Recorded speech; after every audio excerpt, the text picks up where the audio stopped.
The fact that your first and second relationship did not go so well doesn't mean that love is not for you. You hear people say that, love is just not for me. Love is for everybody. Love is for you. Love is for you. Love is for me. If a shy boy can be saying that love is for him, then who are you to say that love is not for you? Love is for you. Love is for everybody, including you. Love is not the problem, okay? I want you to understand this. Love is not the problem. I dare say it was your approach that was faulty. You believe that love had the capacity to solve all your problems. And yeah, love can solve all your problems.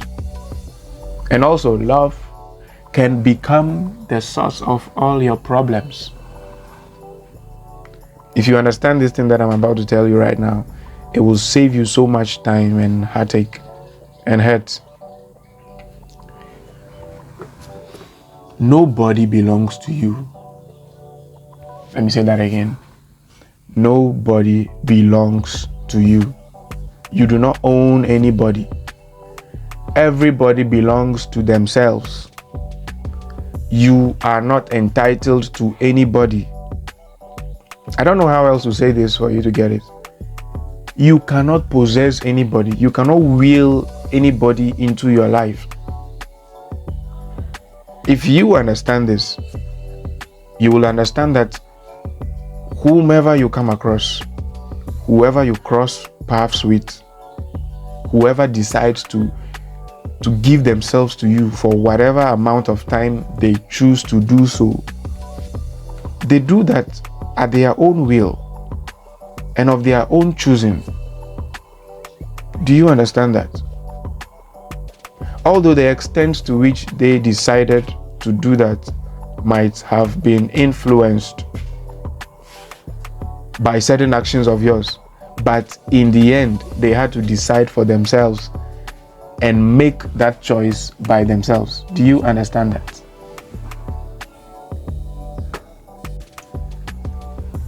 If you see things like that, you will understand that the experience of anybody you happen to cross paths with in life is totally something to be grateful for. Yeah. It is not a small thing. It is not a cheap thing for someone to give themselves to you, for someone to give you access to them. It is not a small thing. That, in my opinion, is like the greatest thing ever, that someone decides to share their life with you. They decide to give themselves to you. Do you understand how grave that is? That I choose to give myself to you. Like, who are you that someone sees you worthy of the experience of them? That thing should humble you. Okay? It shouldn't make you feel entitled. It should humble you. You should be humbled that you go talk to someone and someone likes you, and then they just decide to give themselves to you, and you think, it's because you're charming. Like, really? You're charming?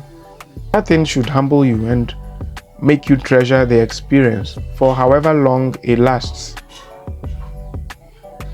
so that when it does end, you see it as one of the great experiences of your life and you move on to another experience.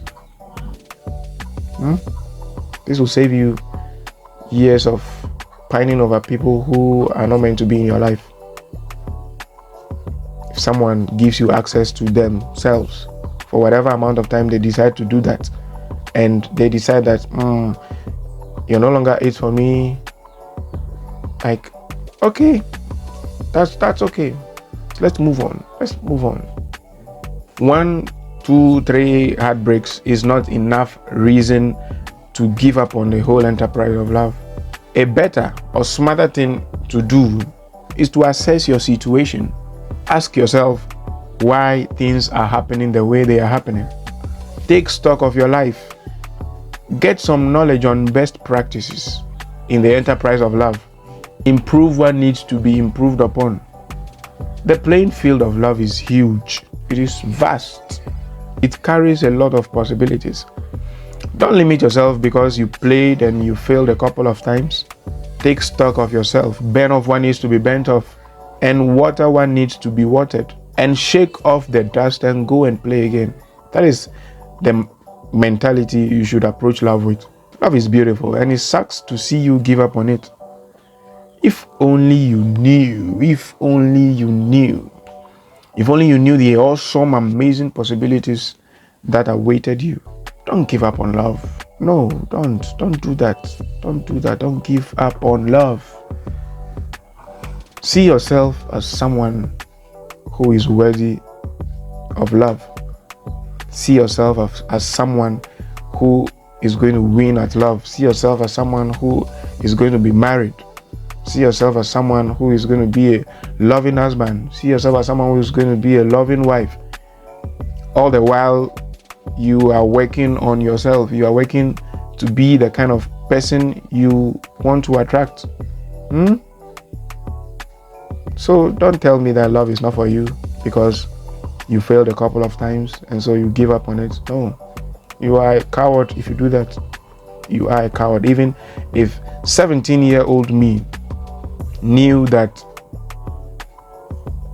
breakfast doesn't last forever, knew that one failed relationship doesn't paint the whole picture about love, then what are you doing? What are you doing? 20-year-old, 30-year-old, 40-year-old, what are you doing? Giving up, running away from love. Go and play again. I've said my 2 cents, and yeah.